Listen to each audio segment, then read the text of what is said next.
Hello, everybody. Welcome back to the podcast. My name is Matt. I'm with my co-host Luke, and we're talking today about The Illawarra Hawks. We're going to have a preview for their upcoming season. We have their first game tomorrow, actually, against the Sydney Kings. So we're just going to go through their roster, going to see some of the ins and outs for this season, and we're also going to talk about what our predictions are for some of the players and where the Hawks are going to finish this season. So, Luke, we've got our roster up on screen at the moment. We're just going to roll through some of the players' stats as we're talking. So, do you want to start off with We'll start off with the guards. We'll start off with the main guard of our team, the returning import, Tyler Harvey. Luke, thoughts on Tyler Harvey? What do you reckon he's going to be like this season? Yeah, that's a massive one. Tyler obviously on a 3-year deal, second year of his third year. He was inconsistent last year. Let's be honest. I'm a big Tyler fan, but he was inconsistent. He wasn't shooting the three, very consistently. But as we'll get to later, his backcourt partner in crime, 25-year-old point guard Justin Robinson. That'll be a very, very good signing. He turns 25 later this month in October. So that'll be really good, and that's a true point guard with Tyler. But yeah, for the Hawks to compete at a high level, they need Tyler and they need Justin Robinson, who we'll talk about. But yeah, Tyler's a very important part, and yeah, Tyler will have a big year for the Hawks. Yeah, that's it. I mean, touching on what you just said before, he did have a down year last year compared to the previous year. There's also some stipulation that he did have some problems with some of the other guards last year, namely Ratan Mays. Him and Tyler Harvey didn't really get along too well last season, so that's why we sort of saw a drop in Tyler Harvey's numbers. But yeah, with Justin Robinson being more of I guess, a pass first point guard, it allows Tyler Harvey to shoot the ball a little bit more and I guess alleviate some of that pressure that's been on him for the past couple of years. Also, another thing as well that obviously he didn't get on with XRM, which is over dribbled the ball on numerous times, but that's another thing. But thing with him as well, so you got to remember that Justinian Jessup on there with two left-handed shooters doing that left curl from the baseline. Yep, that's correct. Hopefully, if Justin has it on the right side, Tyler will be able to run that left cut by himself. So then they'll open up the left side of the court. So he doesn't have to share it with JJ, because JJ had that left side. Tyler was more normally on the right side when he'd bring it up, or whoever they'd run the ball with, and yeah, the backup guards and stuff. And Isaac White would bring it up, Ratan Mays would bring it up, Cleveland would sometimes bring it up, Froling, whoever it was. That's kind of the setup. But I think with Harvey on the left now, we'll open the floor up a bit more as well. It will. And we're looking at I'm looking at some of the guards in the team at the moment. So obviously we have Tyler Harvey, got Justin Robinson that we mentioned as well. Kevin White returning back to the team. Luke, what do you think? Bringing another veteran back. He's played for the Hawks before. He's gone over to Perth and now he's back. Thoughts? Yeah, man, it's an interesting one. Like Kev's obviously a journeyman. Perth, Adelaide, started with Sydney because he's from Manly.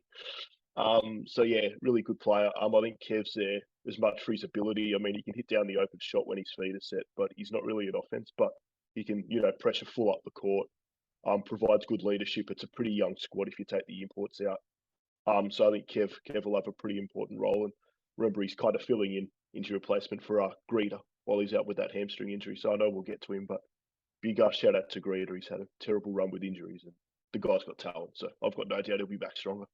Yeah, that's it. Definitely. I mean, he's definitely had a terrible run with injury, considering his injury last year, and then just coming back into form, and then another hamstring injury in preseason this year. So he hasn't had too much luck. But knock on wood, Dan Greeter recovers quickly, and he's back to playing soon. So we have one of the other guards in our team, Alex Madronia. We haven't really seen too much of him for the Hawks. He was with their squad last year. He played a lesser role last year. Didn't really see much court time, but now we see him. He'll be able to get more court time this year with the absence of guys like Isaac White, Emmett Nah, all those sort of guards and point guards and shooting guards have left the club at the moment. So Alex Madronia will most likely be coming off the bench as a shooting guard. Luke, what do you think about Madronia? Do you think he's a good player to have on the team? Do you reckon his shooting's up to par compared to the guys, the likes of Isaac White last year? Yeah, it's a good one. So Mud's an interesting one. I mean, he was kind of unlucky because he's from Adelaide, and he actually spent a year on the Adelaide roster. And they've changed them now, but the previous NBL rules were if you're a roster player, you couldn't go back to a development player. Yep. So Alex Madronya was basically signed as a training player because he couldn't actually suit up, which was actually really awkward because I think he only played one game from memory where Tyler was a bit hurt. So he only played 1 or 2 games. But I mean, he brings energy. He's 6'5", can play the 1 and the 2. Ball handling's not really up to, say, an NBL point guard, but he's really got that athleticism and he's improving his outside shot. I've seen a bit of him play for the Boomers when the Boomers went over with AK Gack and a few of those other younger guys, Tyrese Proctor.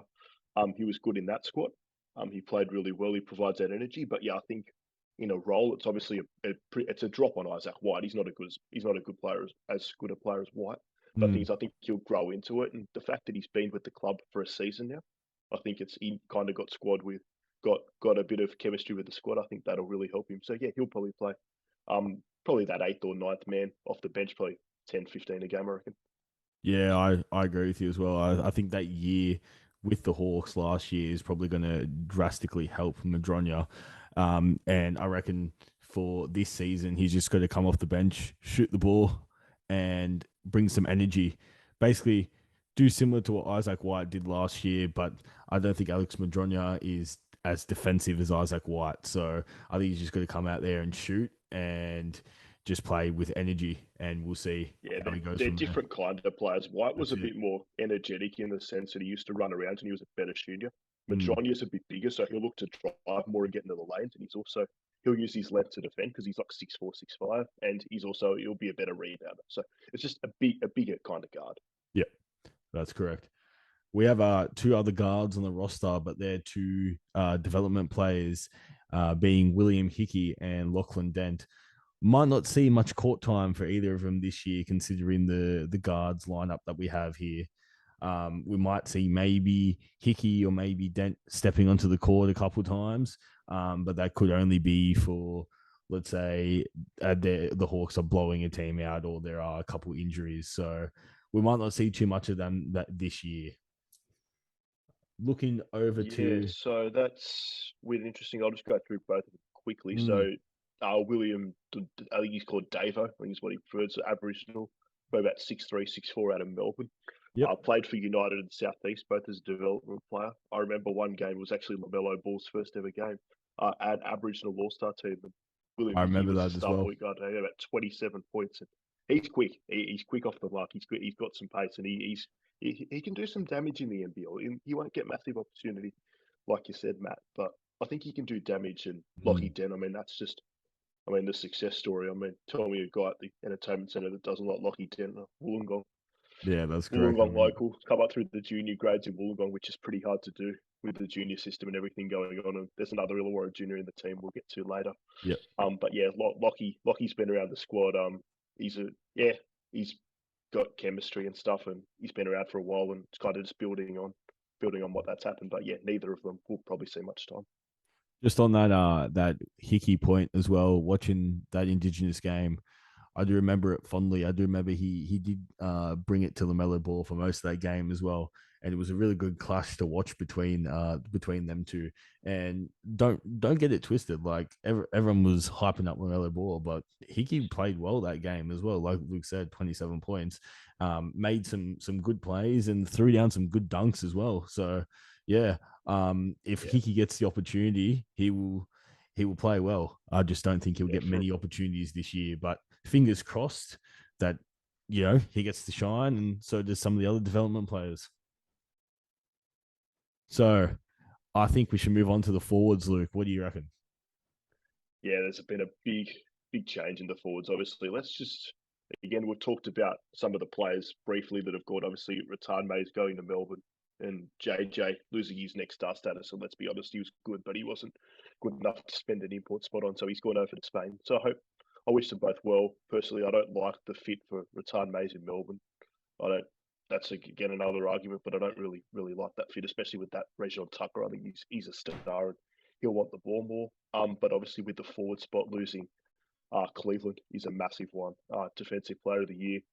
They have replaced Antonius Cleveland, but George King. But we'll bring in King's a different style of player to Cleveland. I'll get to that, but yeah, it's a massive loss for Cleveland. The Hawks can't replicate what Cleveland has lost because they haven't replaced with a like for like. So everyone's going to have to step up in different ways. But yeah, big turnover in the forwards. That's correct. And there is sort of a bit of a stipulation on George King now, being that the last two import forwards that the Hawks have brought in being Cleveland and being Justin Simon, one defensive player of the year the two previous years as well. And now they're both in the league as well. Justin Simon being with the Sydney Kings and Antonius Cleveland going to Adelaide. So there is sort of a little bit of pressure on George King to, I guess, step up to the next level.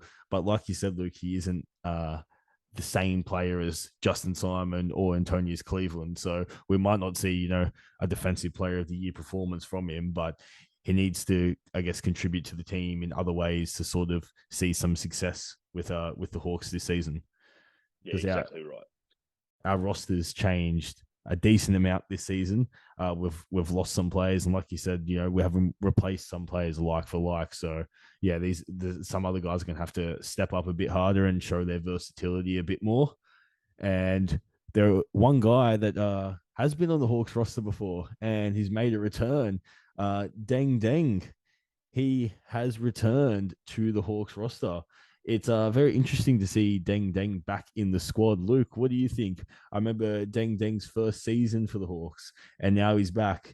Do you reckon this is a good signing for the Hawks this season?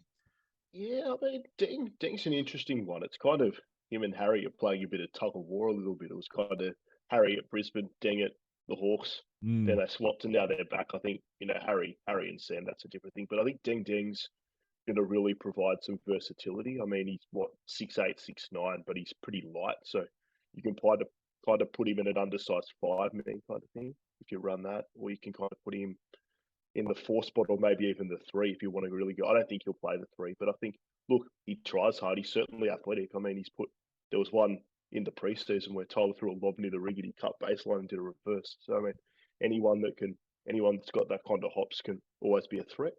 His outside shot needs a bit of work, and so does his rebounding because he's not the strongest guy. Yep. But yeah, he certainly 100% effort, and he'll bring energy when he comes on. He's also definitely improved from the first season that we saw him at the Hawks as well. The Baylor alumni. He's definitely improved his game, and it's great to see. So let's hopefully see another step up from Deng Deng this season. Also, as well as well, he'll have a bigger role than he did the first year as well. So he'll be playing in the preseason. He was actually starting ahead of Mango Matian. Yep. So whether Jake goes like that first game, we don't know. But yeah, Deng Deng will play a good minute, so he'll definitely kind of force his way in and get to decide how he wants to play. That's it. I mean, in the first season he was with the Hawks, he was sort of playing, I guess, that 8th man role, 7th, 8th man role. And now he's going to have to step up to possibly being, the 6th man or a bigger 7th man role. So it'd be, interesting to see how he progresses this season. Another player, I guess, we'll be interested to see how they progress this season. Another forward. He's made the trip down the Hume Highway to join the Hawks after a win with the Kings last year to win the competition and then spend a few years in Perth the year before that. We're talking about Wani Swaka-Labullock. Very, very good defensive player. Shooting ability. Luke, what would you think about Wani Swaka-Labullock? Shooting ability? Do you reckon it's there for the forward position? Oh, it's there with his feet set, but again, they're not going to really run plays for him. Think about Smocks. Smocks is the kind of guy. If anyone will replace Antonius Cleveland in the lineup, it's going to be Swaka-Labullock. It's not going to be George King. He's going to be on the Gary Browns. He's going to be on the Bryce Cottons, the Derek Waltons, the Rajon Tuckers of this league. He's going to be on the top scorer on every league, on every team, which will be important because Swaka. The thing about Swaka is he also knows how to win. If you surround Wani with shooters, which both Sydney and Perth did, he can actually be successful, especially Sydney. He was starting and he wasn't averaging much. I think it was about 5 or 6 points a game. Yeah, even though he did go for 4.5 17, 4.5. Yeah, he did go for 17. I remember his season high against us actually. Up in Sydney, he hit about 3 threes from the corner in the first quarter. They kept leaving him open, and they did adjust the scout, but he can get going. I think he'll need a bigger role offensively. But it was also interesting that they signed him and they recruited him straight out of free agency. I think he signed on the first day. He did, it was a little bit, for me, it was a little bit strange, just due to the fact that obviously obviously that was before Cleveland had committed and there was a contract on the table and things. But I don't know if the Hawks have got enough scoring to surround Swaka Bullock to make him so effective. Like, I hope I'm proven wrong, but for me, it's an area that I think they're going to struggle in, that forward spot.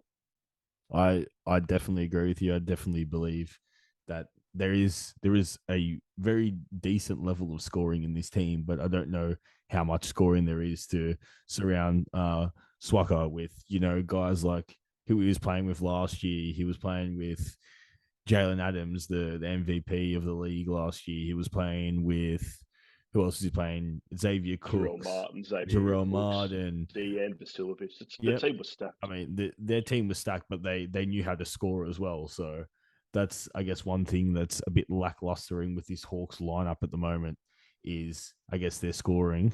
But what do you think Wani covers that defensive deficiency that we've lost in Antonius Cleveland? Is he going to pull up a performance to be a defensive player of the year candidate? What do you think, Luke? Do you think Wani's gonna defend like Antonius Cleveland did last year for us? Yeah, he's a good defender. I don't think he's as good as Cleveland, but he's certainly up there, and he's certainly in the top half dozen in the league for sure. The thing about him is with Cleveland, he just won't provide the scoring that AC gave you. I mean, AC averaged about 15 a game, I think, roughly, top of my head. So Whitey's not going to give you that. Whitey will give you probably 6 or 7 if you're lucky, to be honest. Let's be real. I mean, I love him. He's a really good player. I remember in Sydney, the finals, he shut Tyler down. He was face guarding him the whole time at the left 45 and didn't even get a look. So he can do that. But there's obviously needs to be more around it, and that's the issue. But yeah, I don't think he's a Cleveland, but I think he'll provide some Cleveland defensive. But overall, Cleveland did a bunch of things as well that Wani's not going to do. I mean, we can possibly see an improvement with Wani in his scoring this season. Talking about shooting as well, we look to another veteran that's been brought into the Hawks lineup, Luke. Played over 300 games for the Hawks. Tim Conrad, forward player, been playing for quite a while. Looked like he was going to retire 2 years ago, and then has come out of retirement twice now to help the squad out last year and then this year. Luke, Tim Conrad, good signing. I mean, is it Tim Conrad or is it like Jimmy Barnes and George Farnham with the amount of comeback tours the guy does? So he's retired three. I swear he's retired 3 times already. But no, man. I mean, we don't even need to talk about Timmy. I mean, literally, it's what you see, what you get. He'll play small minutes. When he sets a screen, I don't know why people don't curl because he never rolls. He won't rebound. He'll just literally stand there and feet set. But the thing is, the guy doesn't miss. Feet set, he hits like 50% of the time. So just have someone on him, run at him because he won't do anything else. He's the 4-point specialist. That's what he is. He draws the fouls on those threes and somehow makes them while he's getting smothered on the defensive end, and manages to score quite a fair few of them, get a fair few 4-point plays, and the snake pit goes crazy, and the entertainment center goes crazy when that happens. So, yeah, but also on Timmy, you got to remember that he is the Hawks. I mean, he loves the club. The club loves him. I mean, at Hawks games, Timmy gets the best reaction. He's also the community officer for the club, so he does school visits and things. So that's big off the court. He does a lot of coaching in the junior ranks, so that's big, just building that club and connection to the community. Timmy's really good for the club, both on and off the court, because I've met Tim on multiple occasions, and he's always up for a chat, and he's always really friendly. So, I mean, that's the kind of guy you want in your team, even though he's about 37 or something now. So he can still do a job in very limited minutes, but he can do a job. He can do a job, and he's really good for the roster. Really, really good for the dressing room morale and just to motivate players. Speaking of juniors, we look at a junior Hawks player that's come up through the Hawks rankings, played NBL 1 earlier this season, had a very good performance in NBL 1. I believe he won Rookie of the Year for the NBL 1 East, and that is a Illawarra junior by the name of Harry Morris. Luke, give us your initial thoughts on Harry Morris, because I know last year, as the season was wrapping up last year, we were talking about defensive development players for the Hawks for this upcoming season.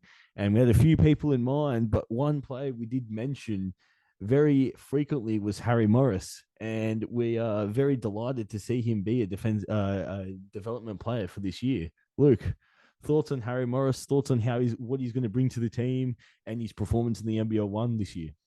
Yeah, I mean, just on Harry, it's a couple of good things. It's a good story to see, the NBL 1 team that was basically, let's be honest, Kiwi Gardner and Harry Morris. Mm-hmm. And then Harry, it's good to see that pathway as well for the young juniors. The Hawks have got a couple of other juniors in the team, but Harry's definitely most advanced. One game at the end of the year, he dropped 40. For those that haven't seen Harry, he's a 6'6", kind of small forward, power forward. Very, very similar to Tim Conrad. Not as good a shooter, more athletic, but if he's open on the three-point line, he's pulling he will fire. And he will hit. But he will hit a lot of the time. He's streaky, but he has confidence, and he's only 20, so he'll go into it. The big thing with Harry as well, it's about the training and the time. If he can train a full season with the Hawks, his game's going to be elevated. And he won't play this year, let's be honest. First year development deal. NBL's a tough league. But if he can get better, go into the NBL 1, keep improving, and if he keeps developing, he could potentially become an NBL player. He's got a lot of things to work on defensively, strength and things. But if he keeps working, he's got the size and he's got the shot. If he improves the rest of his game, he could become a very good player. So, yeah, really, really smart signing for the Hawks and continuing local talent, that pathway from the N1 into the NBL league. That's it. And I mean, the league's going to have to be on notice when Harry Morris gets there, because if he's post up in that left 45 or that left or right corner, he gets any type of space, he's pulling from there. And most of the time in NBL 1, he's hidden whenever he pulls from one of those three spots. So definitely that. Start calling Harry the microwave. I remember a couple of times that he hit 3 or 4 in a row and he'd force the coach to call a timeout. He was just like that. And he's famous, the old 3-ball celebration. He used to love that. Little turnaround 3-ball celebration. He was good for the crowd. Harry was well liked by the crowd. Everyone loved him. Definitely. So it'd be great to see his development. Even if he doesn't get minutes onto the court this year, it'd be great to see his development in NBL 1 next year and see how he performs with a season training with the Hawks. So moving on to, I guess, some of our centers now. Shall we talk about the main man first? The returning center for this year had a fair few performances for the Boomers this year as well. Sam Froling, looking like he is shaping up to be a very good center for the Hawks. Played the last few years at the center position with the Hawks, and last year averaged about 9 points and 7.5 rebounds. Also having 1.75 assists as well for a big man. Luke, Sam Froling, thoughts on Sam Froling? How's he going to perform this year? Do you reckon he's going to level up his game from his performances with the Boomers earlier in the offseason? What do you think? Simple. For the Hawks to do well, he has to. It's that simple. We'll get to it later. The Hawks don't have the depth up front. Sam's going to have to be massive. Sam can do it. He's young and he's good. I mean, him committing to the Hawks for 3 years during the last season, I know he's settled in the Illawarra, he's got a partner and things like that, but him committing long term is massive for the future of the club and direction. They took a bet on this guy 1 year out of Creighton when he almost basically left college because he had issues there and it didn't work out, and come back NBL 1, played a bit for Dan Danong, but came to the Hawks first year with Matt Flynn, didn't play much, got injured, then had that massive year second year, got most improved. A bit of a dip last year, but they had Do Breathe. Again, without Do there, he's going to get way more touches. He'll be the main big. They'll run him off screens. They'll run him off post-ups.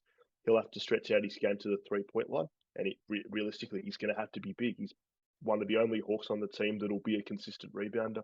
Legit 7-foot size, athletic, can block shots. So he's going to have to. He always has to, but you said, will he? I think he can.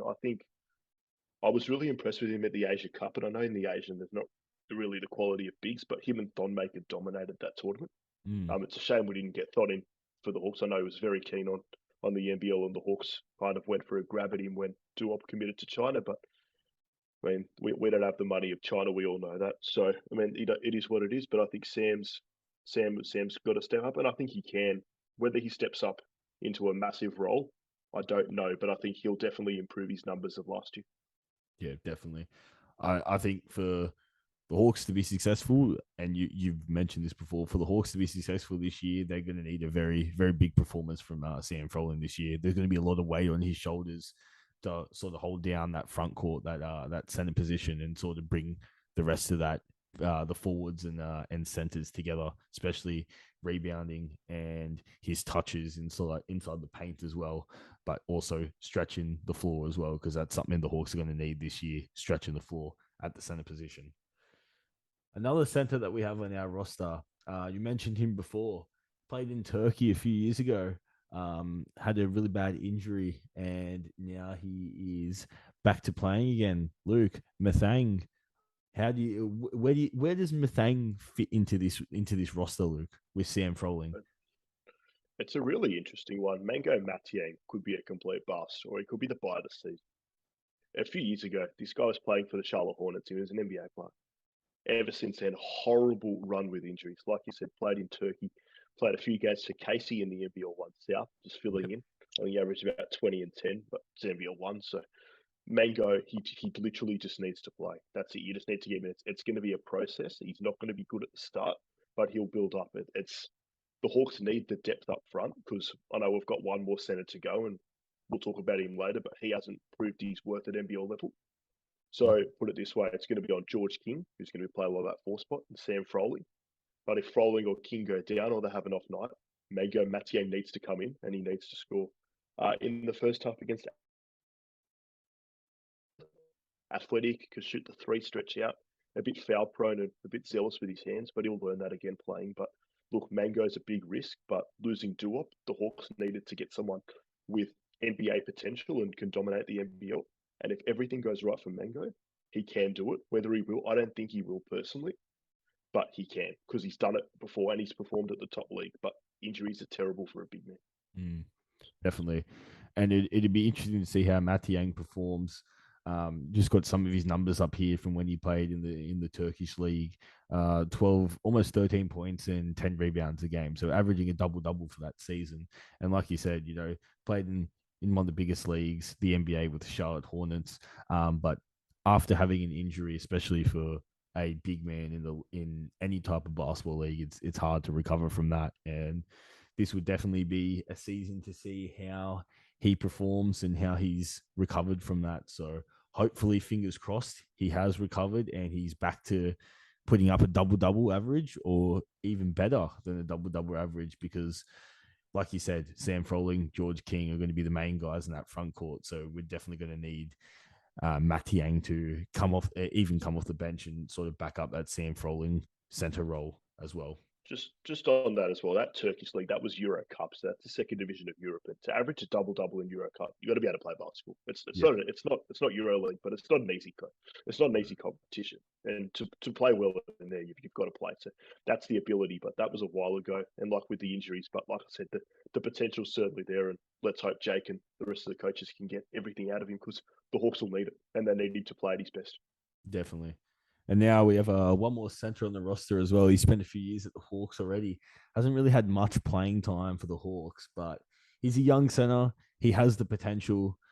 Spent some time over in America in the offseason. Spent some time in the summer league as well. We're talking about AK Gak, Luke. AK Gak for this season. Well, is he going to see much court time, especially with the other 2 centers that we have? What's going to happen with Gak this season? According to preseason, no. I think he should. I mean, he's the big thing with Gaka is his weight. He's just too light. He can stretch it, but the thing is, look, to be honest, I'm worried. I'll be honest with you, because he wasn't playing even in the preseason. He should be out there, even just playing. I think with Gak, they're really worried about his defense and his body holding up. We all know he's got the range, and hopefully, went over to Summer League, did draft workouts, spent a bit of time with Chicago. Yep. He's got the ability. He really does. He's played for Australia. He was even coming out of high school, he was actually in the ESPN top 100. So he really is. He really does have the ability. His brother is also signed to the Brisbane Bullets. Mm-hmm. But I mean, that's good for the family. And his other brother played high level in college as well. But it's just really, I think he needs to play, because put it this way, I don't think you can rely on Matiang, especially for big minutes, because of his injury and managing the bit of Kawhi Leonard there. There'll be a bit of load management and things like that, a bit of Joel Embiid as well. So there's that to it. But overall, they're going to need something. They're going to need something out of Gak. There's going to be games that they're going to need to turn to him, because one thing out of the Hawks, and George King hasn't played much in the preseason, even against the college guys when they played Riverside, they'll beast it on the boards. I mean, they're gonna have to rebound and like That's they need to get there. that's one section where this team is I see they're going to struggle a lot this year is their rebounds. Just the fact that they don't have the physical presence to be in there and in those boards of the rebounds. Like you said, that Riverside game, they struggled hard against I guess a subpar Division One college team as well. I know George King had some family problems earlier this year. Went back to America, so it might not have been in the right mindset for some of those preseason games. So hopefully we can see. Hopefully everything's okay with him and his family, and we get to see a good performance for him for this season. So we can't really be too harsh on him for the preseason games. And he played the last blitz game against Adelaide and got 20 points and looked really good. Yeah, stretched the floor, rebounded, ran the lanes hard in transition. But the big thing as well, Matt, you got to remember that the Hawks, I know we're only 1 day or 2 days out from the season starting, but we've actually got a roster spot still open. I know. We've only actually signed 10 players, so I was I think that last spot needs to be for me. It's a stretch 4. I don't know who it is. I know they're looking at the Asian market. For me, it's got to be someone that can rebound and preferably stretch out to that 3-point line. Yep. But yeah, we definitely need some more help, and that's the area I think the Hawks need to address in that last spot. Who that'll be, I'm not quite sure. You can look at the Asian market. I think in Australia, no one's really opening up and saying pick me. I know there's a rumor of the Hawks put out a kind of sneaky photo on Twitter with a very looking Nate July photo. So first of all, I think obviously Nate's past it. He'll provide rebounding, but mobility's an issue, and like the NBL's getting good and it's a bit quick for him and stuff. But look, I mean, it is what it is. I know money's going to be a problem. It's the last player. We're not going to have much left. We've got some ownership problems potentially with Dory completely dropping out of the group and Colangelo dropping out. Proctor unfortunately passed away last year. So the ownership group are in a real crossroads kind of thing with the direction, and obviously Gord stepping down. But I mean, we'll see. But I think that's the area that the Hawks need. They need to address rebounding in that 4/5 man. Definitely. I mean, the club has no doubt seen some adversity in this offseason and seen some unfavorable things happen. But we're going to have to move forward to that into this season and I guess rally around the team and see how the team goes. And just before we get into a sort of a summary and what we think is going to happen with the team for this season, just want to circle back quickly just for a minute on AK Gak. Looking at his first and only NBL 1 performance. I know we were both present for that, Luke. First and only NBL 1 performance. Come on for the first quarter. Played, I believe it was most of the first quarter. 15 in the quarter, wasn't it? About 8 minutes. 16 in the quarter. And then I don't think he got back on the court after that. So that just shows some of his ability, some of his improvement. And if he gets the chance in NBL, gets some more exposure, what type of player he could potentially turn into. Because you're seeing some people that average 16 a game in NBL 1, but the AK Gak average come out and drop 16 in the first quarter of NBL 1, and that was just off pick and rolls, rolling to the basket, and also some nice lobs from Kiwi there as well. Definitely finishing in the ring, but certainly, I mean, shout out. I know he's not in the NBL, but shout out to Kiwi. I mean, NBL 1 East MVP. The guy carried it.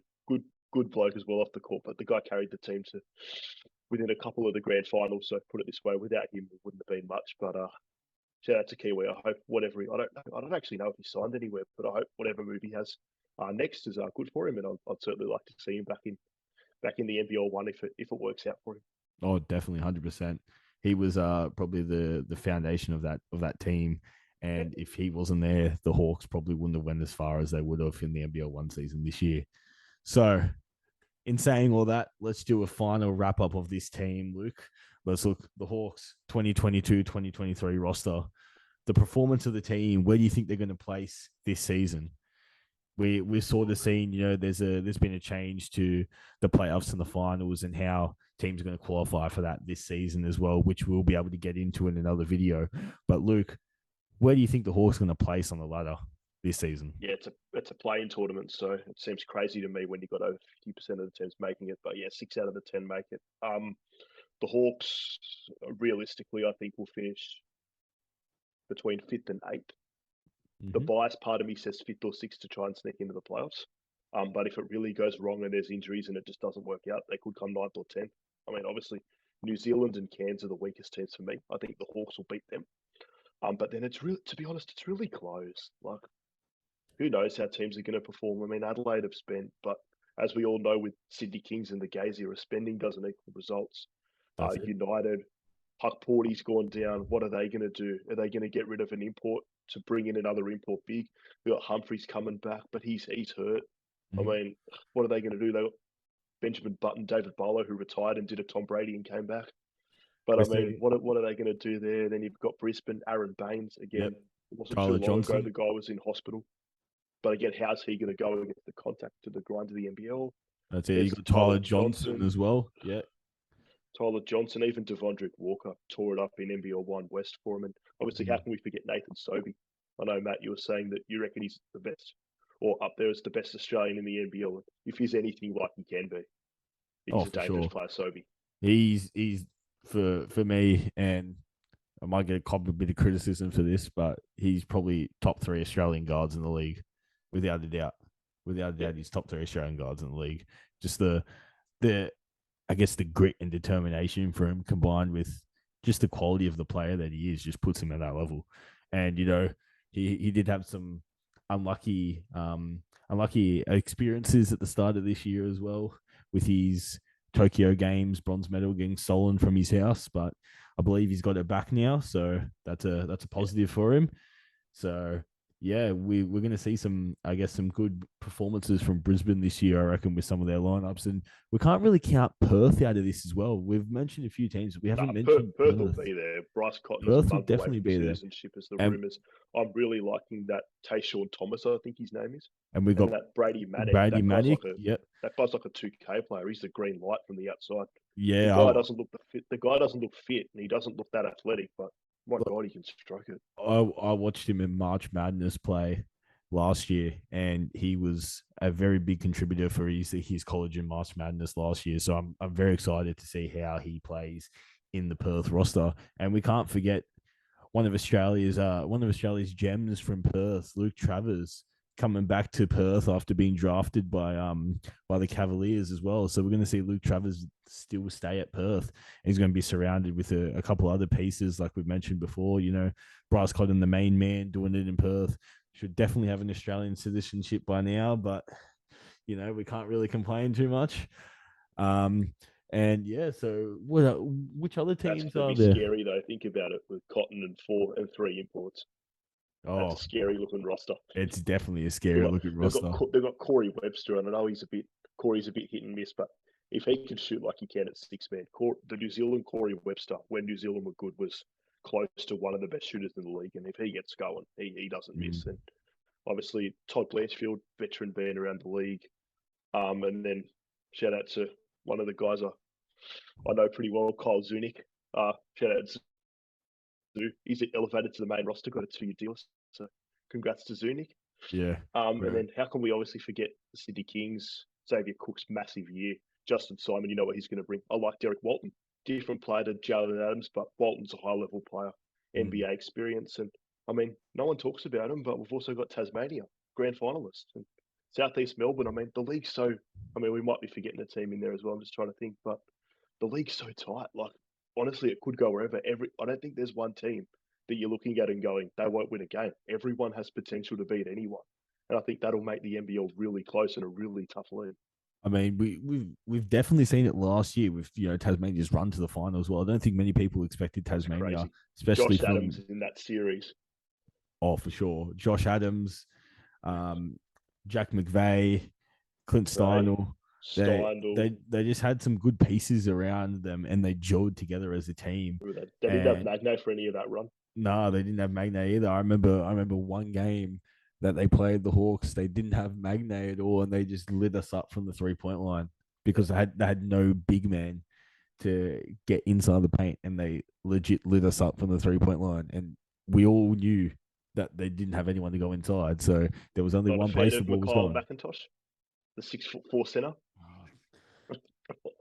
Look, inside joke, everybody, but yeah, he was.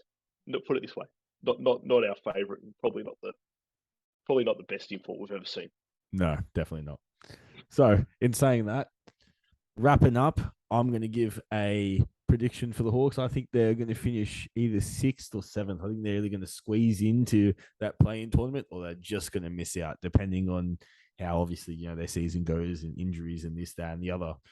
But I believe this Hawks roster definitely has some people that need to step up, and if they do step up, we will see a good season for the Hawks this year.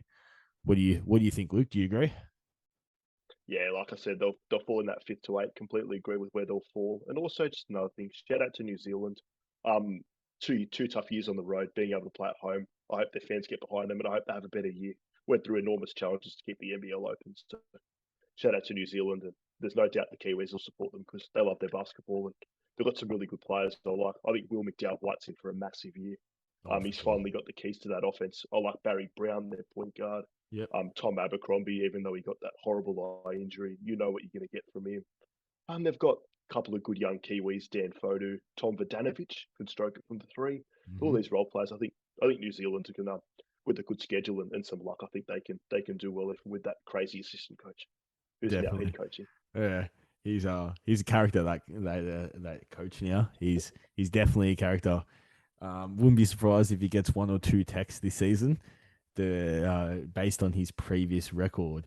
But in saying that, that's been Secure the Bag. We talked about the Hawks preview. We talked about our thoughts, and we will update you throughout the season of what we think is going to happen. We'll do some, some game reviews, and we'll try and see if we can get a player or 2 onto the podcast. Who knows? We'll try and contact a few and see if we have some success. So let's wish the Hawks good luck for their game against the Sydney Kings, and let's beat our rivals from up the Hume Highway. That's been Luke and... Let's go the Hawks, and shout out to Paul Smith. We'll beat you. Yeah, for sure. So that's been Luke and myself, and we've been Secure the Bag, and thanks everyone for listening, and hope you've enjoyed the podcast. Make sure you leave us some feedback, some comments, like and subscribe the page, and let us know if you want to hear more of this.